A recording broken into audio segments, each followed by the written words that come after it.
Long ago, God made a special promise to a man named Abraham. God's promise was that Abraham's family, the Israelites, would be God's special people and one day live in a great land. Many years passed, and the Israelites were not living in a great land yet. Actually, they were slaves in Egypt.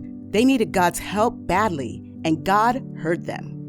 There was a man named Moses who was an Israelite, but he didn't grow up as a slave. He grew up in Pharaoh's house.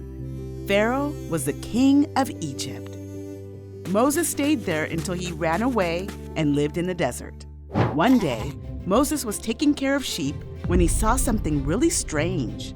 A bush was on fire, but it wasn't burning up. Moses moved closer to get a better look. God saw what Moses was doing, and he called out from inside the bush, "Moses!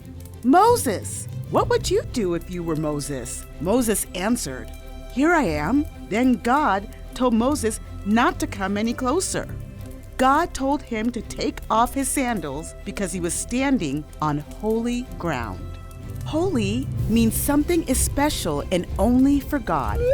Moses did what he was told. Then God told Moses who he was. "I am the God of Abraham." He was saying that he is the God of the Israelites.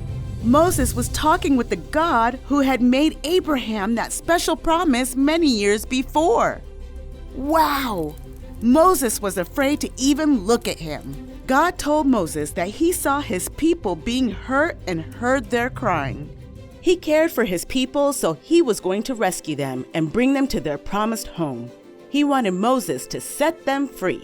Moses didn't believe he could do something so big, but God promised to be with Moses. Then Moses asked for God's name so he could tell the people who had sent him. God said to Moses, "I am who I am." Here's what you must say to the Israelites. Tell them, "I am has sent me to you." I am. This is a name that shows that God is the real and true God, not a fake God. He is the God who keeps promises. God wanted his people to call him I am for all time. God sent Moses to Egypt to speak to the Israelite leaders. Moses told them how God spoke to him. He told them that God was watching over them and saw they were being hurt. Then Moses told them how God planned to rescue them from slavery and take them to the great land he had promised them. God was going to show his people that he is the God who rescues his people. And someday, he would do an even greater rescue. Soon, the people would know that God hears and sees his people.